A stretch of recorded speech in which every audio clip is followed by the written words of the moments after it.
don't forget to like and subscribe. You liked them, the college basketball picks. So I'm doing it again. You liked it, and you wanted more of him on there, so there you are. All right, now we're going to be reacting to the top 50 Major League players of all time. And then number 50. Number 50, Carl Yastrzemski. Great player for the Boston Red Sox. Triple Crown winner. Back in '68, he did it, and he was extremely good. He's in the Hall of Fame. All right. Well, how do you think he was part of? Was he went through like that big stretch where after Babe Ruth? He was long after Babe Ruth. So he was in that stretch kind of where they didn't win anything. That's right. And when he came on, well, of course they had Ted Williams before that. Yeah, which was amazing. Everybody knows Ted Williams, and none of us have looked through this list yet, so we're finding this out as we go. And I'm sure Ted's probably on here. Yes, he is. I'm sure he is. Because there's only two that I know. I know the first two, but otherwise I don't know anything else. All right, now let's go to number 49, Hank Greenberg.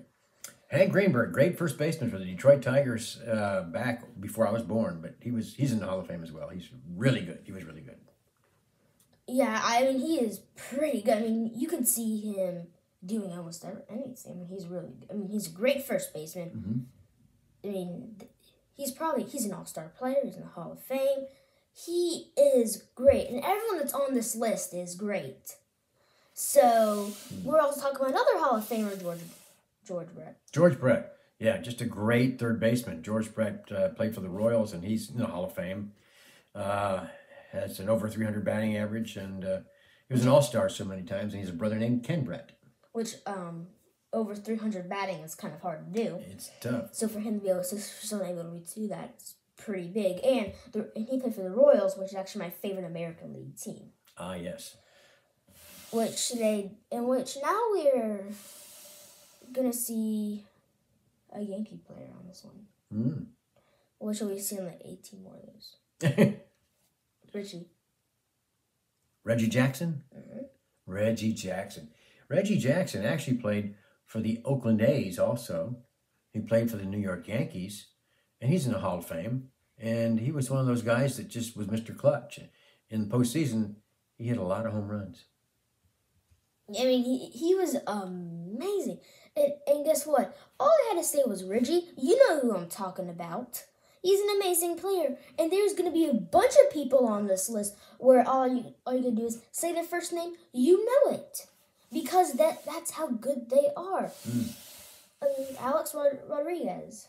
Oh, Alex Rodriguez. Amazing player. A very good player. Yeah, he was a great shortstop and third baseman. Yeah. He did both, but he's in the Hall of Fame too, I think. Although he had a little problem, I think, but I don't know if that's been addressed or not because of using an enhanced substance that the baseball community didn't like to see. So other than that, he was a great talent, though. Well, because also I think that baseball, the commissioner and stuff, just like with the Dodgers and Astros, you know how they were with the scandal and things. Yes. I'm just surprised. I don't think the MLB does handle a lot of things well, but I do have a lot of respect for them because I think that the Astros shouldn't have been. I think they should have done the whole World Series all over, get all the players back that were in the lineups, do it again. See who wins. I see what you mean. But I do have and then Eddie Murphy. Eddie Murray? Eddie Murray.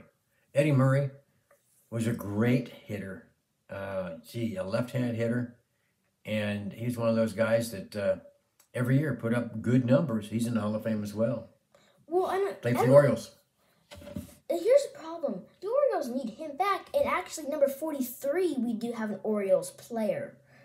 And all I gotta do is both these people are a name. You just say their first name. You know who he is. Mm-hmm. And the Orioles are going through down season. Yeah, they are. And for them to be going down with a down season like this, they need probably him back now because the Orioles. We're in the middle of spring training right now, and the Orioles are down 0-6 so far against the Tigers, which the Tigers honestly aren't that good. They're in a rebuilding stage. Yeah. And And then let's go to Steve Carlton. Steve Carlton. Yeah, southpaw Steve Carlton. Great pitcher, left-handed pitcher. Played for the Phillies, and he was extremely good. Of course, he's in the Hall of Fame. Oh, I hate the Phillies. Yeah, me too. Me too, because I used to like the Pirates, and the Phillies would be in the same league. And, one of those things. And Braves. And the Braves, that's right. Carlton was very good, though. Very good pitcher. He was amazing. He would throw, but of course, what I'm upset about is, pitchers never being able to bat. Yeah. Because it would have been fun to see how many home runs he could hit. Yeah. And I'm sure he could hit. But the best thing about being a pitcher is you don't have to do any batting. Because honestly, because I play baseball, and my favorite part about it is being fielding. I don't like batting. And the reason why I just don't like it, and for him it's probably great because if he didn't like it, you can be a pitcher. And then let's go to the Orioles player. I was just doing that, and we're gonna go to and this is another I can say his first name. You know what I'm talking about? It is Cal. Ripken Jr. Yeah, Cal Ripken. Oh yeah, he was a very good shortstop. In fact, he played the most games in a row. He just was Iron Man, and he's amazing. He was amazing. He was a really good, and he's a good guy too. So I'm glad to see he's in the Hall of Fame too. Yeah, and one of his famous quotes he's ever said was this: "You don't work. Here's what it is: you can be a kid as long as you want when you play baseball." That's true. And then let's go to another Yankee. Man, there were like 5 other Yankees on this list probably. Derek Jeter, shortstop. Oh, Derek Jeter. Derek Jeter. Wow, what a shortstop he was. Yeah. If I had to name my all-time New York Yankees team, Derek Jeter would have to be the shortstop. But then he also played in the 90s. Yeah. But I think in the 20s and 30s with Babe Ruth or Gehrig, I would probably pick. Because, the Yankees were good, back in the 90s and everything. Yeah. But, so were the Braves, except the Braves, appeared in it like 5 times. Except guess what happened in one of those 5 times? I know. One. They only won one. And my very first video was actually on a commemorative ball. So if you haven't seen that one, go check it out. 1995 World Series commemorative ball. Check it out. And he was the one that gave it to me, and I say, Grandpa. That's right. Let's go to Eddie Collins. Eddie Collins, way back when. Boy, he was back in the old time, but he was a great hitter. Oh, yeah. A great hitter, and he's in the Hall of Fame, too. He was just amazing. And why don't we go down to Yogi Berra? Great. Yogi Berra. Yeah. When you come to a fork in the road, take it. That was one of his great sayings. But he was funny, but he was a great hitter. In fact, he was probably one of the best clutch hitters in the World Series. I think he played in more World Series games than any other player. And he produced. Who did he play for? Played for those New York Yankees, your favorite team. The Yankees? The Yankees! Yep. Yeah, I like them better than the Phillies. And, and the Cubs. And he wasn't very big. He wasn't much bigger than I. But he could hit, and he was a catcher. And then they actually used him in left field some, too. They put Elston Howard behind the plate and played him in left field back in 1961 when they won the World Series. Let's go to Pedro Martinez. Great pitcher. Wonderful pitcher. Played for the Red Sox. He was one of those guys that when they put him out there, they knew he'd keep him probably to 2 runs or less. And, of course, he's in the Hall of Fame. Yes. And then let's go to Rod Carew. Rod Carew. Played for the Minnesota Twins. Oh, I hate the Twins. Yeah. I know. Yeah, they're not my favorite team either. But Rod Carew was one of the greatest hitters of all time. He played second base, and he also played some first base. He was a real character, from what I understand, from someone who lived up in Minnesota. But he was a great player. He's on the Hall of Fame. And let's go to Rickey Henderson. Rickey Henderson was a great hitter, but he was also very fast, great outfielder, and he actually led the league in home runs for a while as a leadoff hitter. For those guys who were batting first, he could smack it out. He had some power, but he was so fast. And once he got on base, Even if it was just a single, he'd stretch it to a double or triple. Oh yeah. He's in the Hall of Fame too. Also, the best thing about batting lefty. Yeah. From a righty. Yeah. You get an extra foot from first base. That's true. But if you're righty, you can hit it and run, but they got to turn around. So honestly, I think if you're righty, you'd probably get there faster. Yeah. And, all right, let's go to Tony Gwynn. Tony Gwynn? Tony Gwynn, yes. Tony Gwynn, probably one of the greatest hitters of all time as well. Played for San Diego, and he was a left-handed hitter. And I heard pitchers say that of all the players they faced, toughest to get out was Tony Gwynn. But I'm surprised we haven't had a Brave on this list yet. We haven't. Ooh, disgusting, isn't it? Yeah, I know. Yeah, and I'm sure they'll be the Brave player.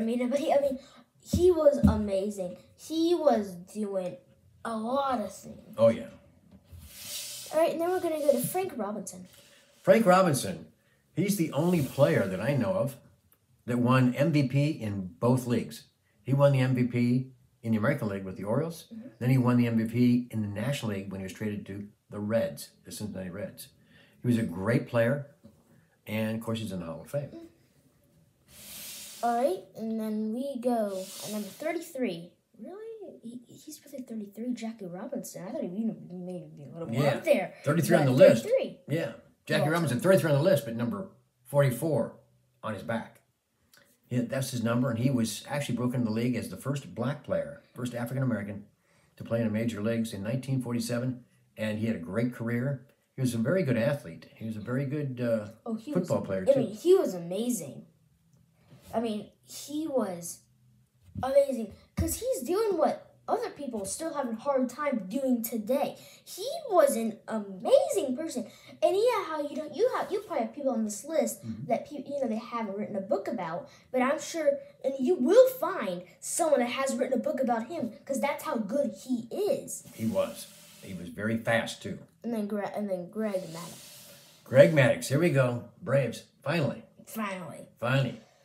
Greg Maddux had a great career. He started out with the Cubs. Oh, the Cubs. The Cubs, and you love the Cubs, don't you? I take the Cubs. But he was traded to the Braves, and the Braves made good use of him. He, along with John Smoltz and Tom Glavine, had a great pitching staff. Great lineup. That was a great, boy, they were good.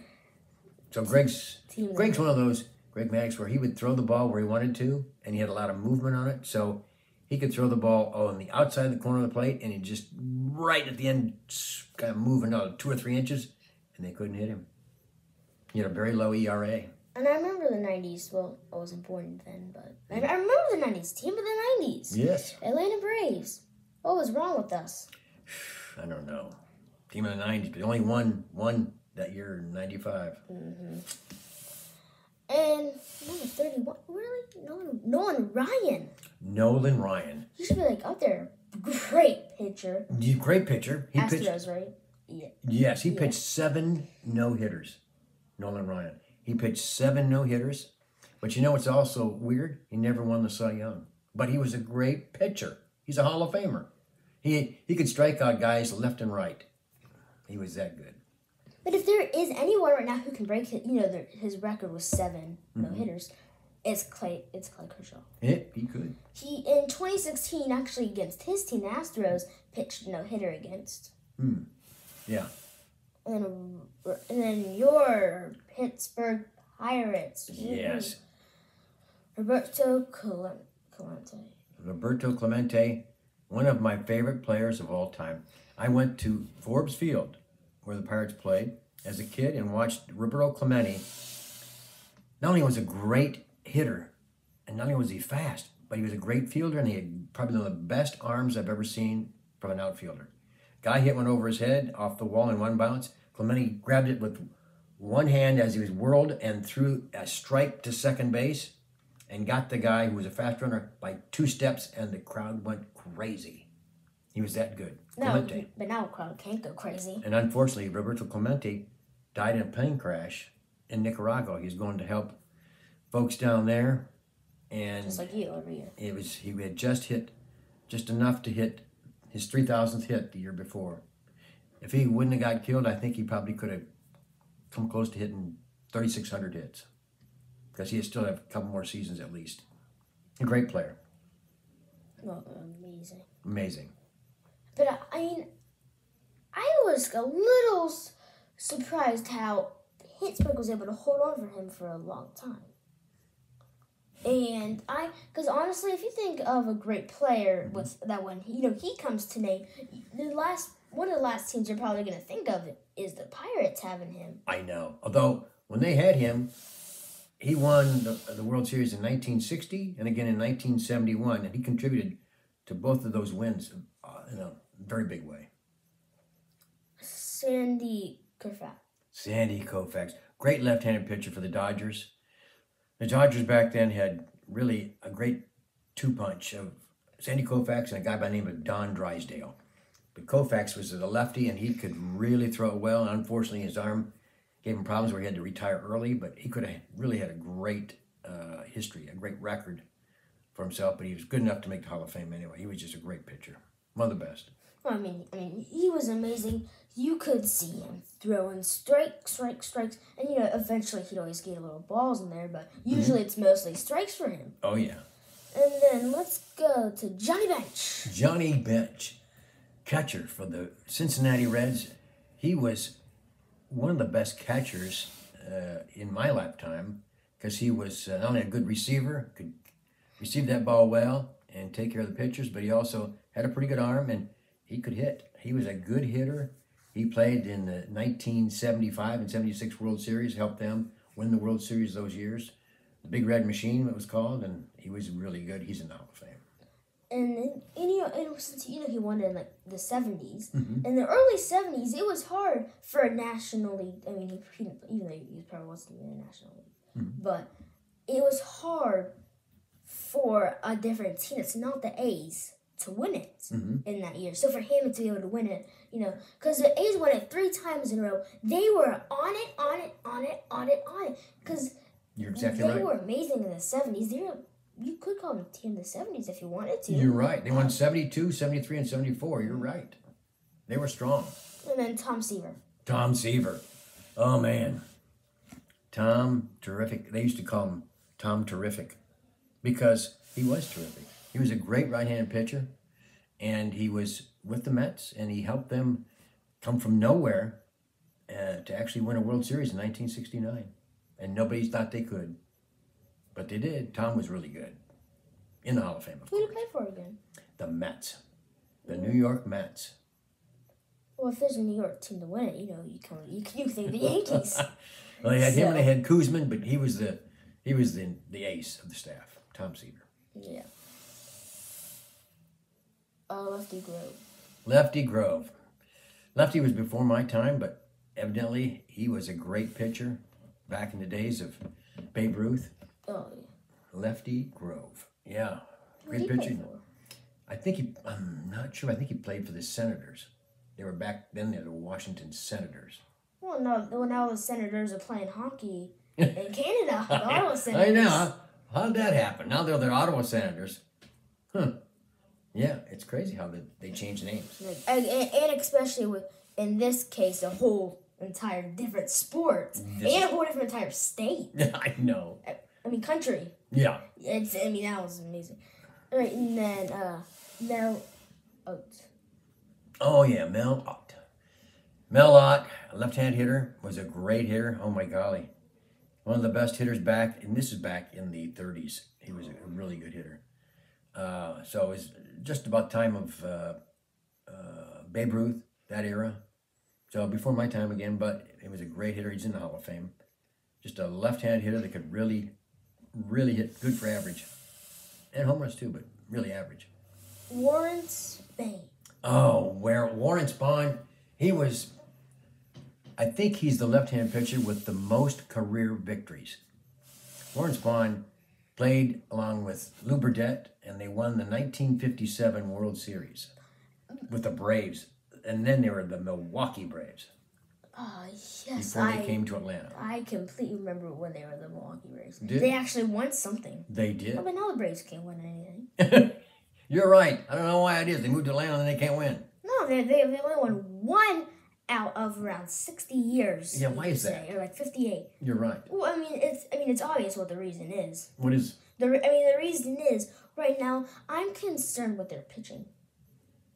Yeah, me too. Maybe we can do that for another video. If you like and subscribe to this video right now.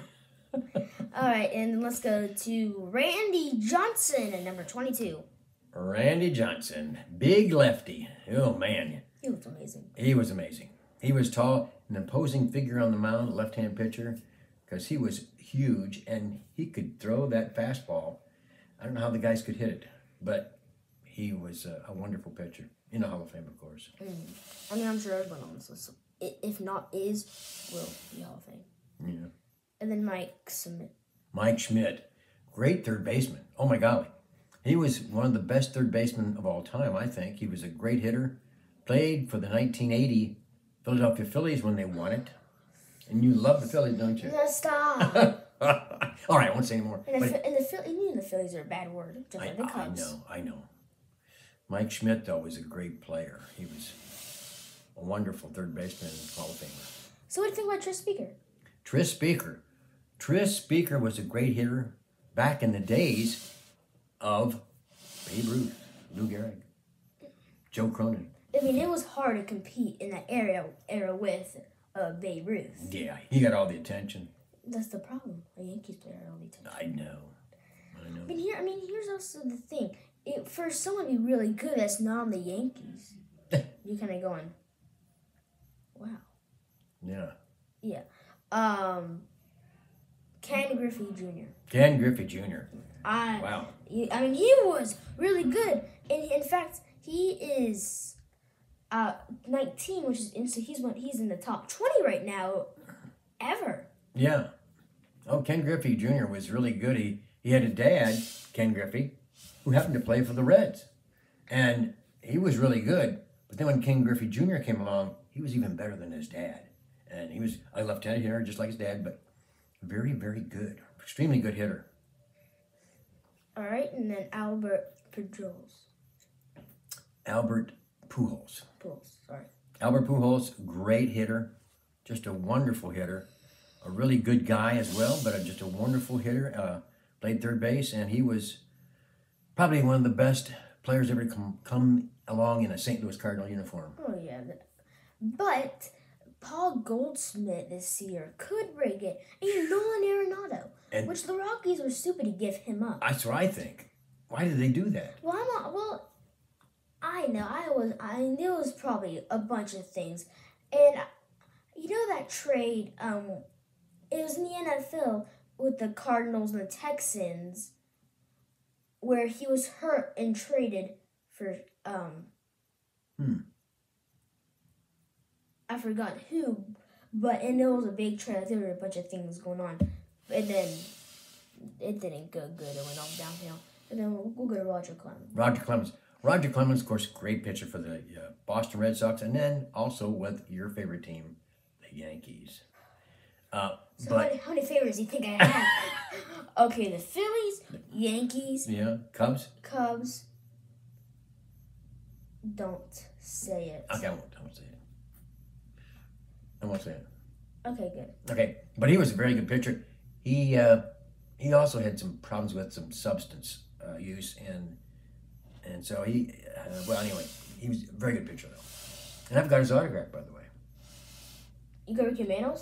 Because he's up on the next one, number Mickey 15. Mantle. Yeah, I wish I had Mickey Mantle. Mickey Mantle was number 7, and he played back in the days when they had just great teams. They won it. Was it the Babe Ruth era? No, he was after Babe Ruth, and he took center field away after Joe DiMaggio left.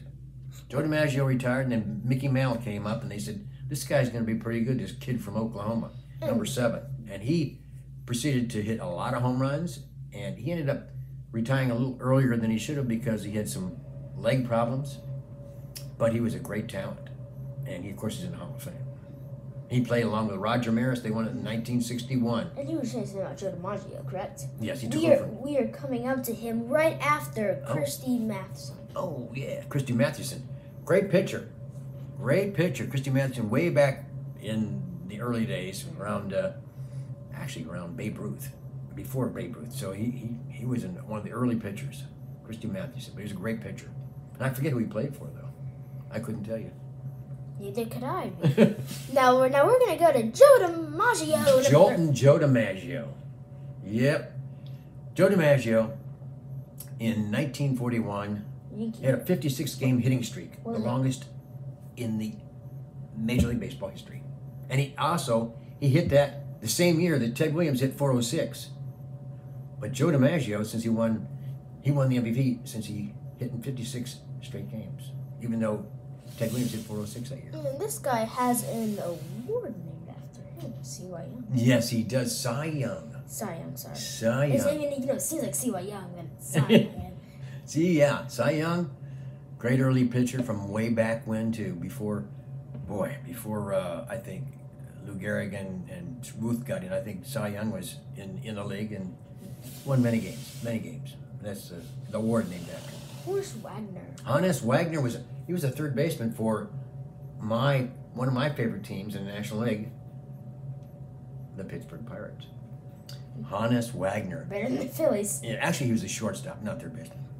But he was really good. Boy, he was good. Close enough. It's the next position over. So. That's true. He was close. He probably handled some stuff near third base because he was really good defensively as well as offensive. He was just a great shortstop for the Pirates. And I'm sure he's not, not used to, having to run to a base because he's probably always hitting home runs. So it's like he's having to run to a base. He's probably going, it's gone.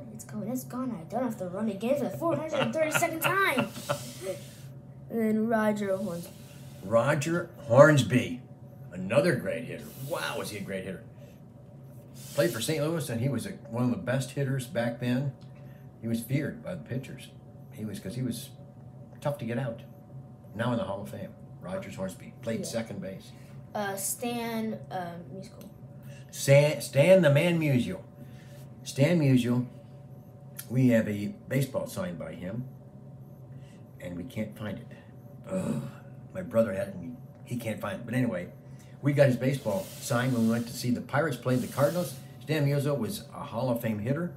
He was one of the best hitters in Major League history, probably. What did I tell you about 5-10 minutes ago? What? He said the Cardinals. Don't say the Cardinals. That's the other one you don't like, the Cardinals. That's right. Oh, well. My favorite Yankee player of all time, Lou Gehrig. Lou Gehrig. Oh, man. Lou Gehrig was a great first baseman, and he was just... He would have gotten more of the headlines if Babe Ruth wasn't there, but Lou Gehrig was just a great hitter. They won in 1927. They were beating everybody bad because they had both Gehrig and Ruth.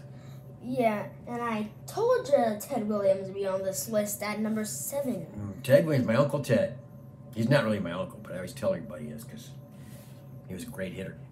Ted Williams probably would have had numbers that would just be so great nobody could compare it to him. But he had to go to the service. He served in the armed forces. And so that he had a few years where he didn't even play in major leagues. He came back and was very strong, and he's the only player to hit over 400. He hit 406 in 1941. Yeah. Boston Red Sox. Then I can say his last name. He is Cobb. Ah, Ty Cobb. Yes. Ty Cobb was a great hitter, great player. He was, a lot of people despised him because he had that attitude of, no matter what it takes, I'm going to win. And he was, let's just say, not the best liked, but he was a great player. He was just that player for the A's. Was it Joe? He was in the 70s. He won the World Series. They made it their handshake. Remember, like that. Joe. Canasco or something. He was the most hated.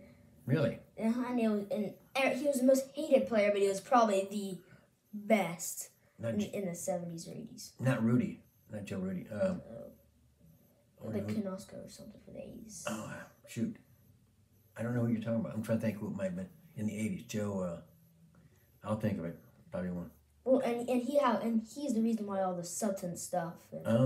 steroids got going because of him. We'll have to look that up. I know. And then let's go to Walker Johnson. Walter Johnson, another pitcher, great pitcher. His nickname was called the Big Train.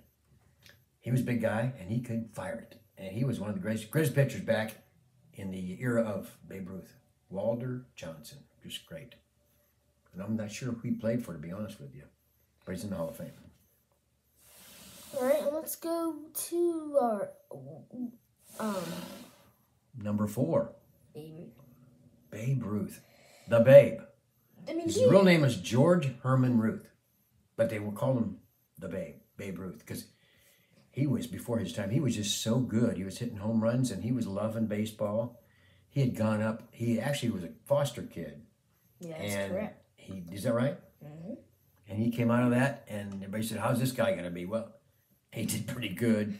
He had some problems with the people, I would say, in the press, but they still loved him because he was controversial. He was very outgoing. He was an amazing player. He's hitting home run. He was one of those people where, I didn't have to say, how to run to a base, because he's one of those people where he's just hitting home runs and not have to worry about, running to a base. He can walk it off if he wants. He could. He's the first one to hit 60 home runs. And then our final Atlanta Braves player, one of the only ones on here, because Acuna or Ozzie or Freeman hasn't came on this list yet. Yep. Hank Aaron. Hank Aaron, yes. Hank Aaron, number 44. He was a great player. He won the World Series along with Eddie Matthews and the team back in 1957. That was the Milwaukee Braves. Mm-hmm. They had Warren Spahn as their pitcher, and they had Hank Aaron and Lou Burdett. So how really good people, in their last few years or a year of their career, after winning a World Series, where they go to another team, but you don't really think of them. How he was the Milwaukee Braves, and then the Atlanta Braves. For his final year being in the MLB in 67, I think, he went back to Milwaukee to play for the Brewers for a year. Yes, he did. In that Brewer uniform. You're right. And then we're going to go to Barry Bonds. Barry Bonds. Barry Bonds was a really good outfielder. Boy, he was a good outfielder. He was the son of Bobby Bonds. And Barry Bonds was really good hitter. Just a great hitter. Played for the Pirates, my favorite team in the National League. And then he also played for the Giants. Traded the Giants. And then with the number 1 spot, Willie Mays. Willie Mays, number 1 they have on the list. Willie Mays. Say hey, Willie. Willie Mays, number 24. Willie Mays made not only some great hits in big games, but he also made some great catches.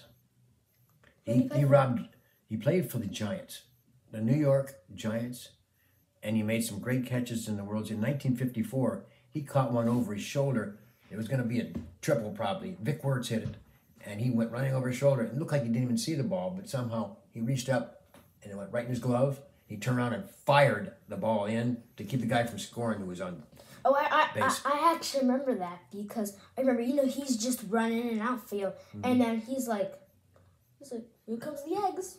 Catches it, and then throws the eggs. He was amazing. He was amazing. All right, don't forget to like and subscribe. Thanks for being here. And check out his YouTube channel, Douglas Williams. Yeah, it's called, you want me to say it? Men's COVID Quartet. Is the name of the video. Yes. It is amazing. Like and subscribe to his also. See you all next time. Goodbye. Bye. Thank you.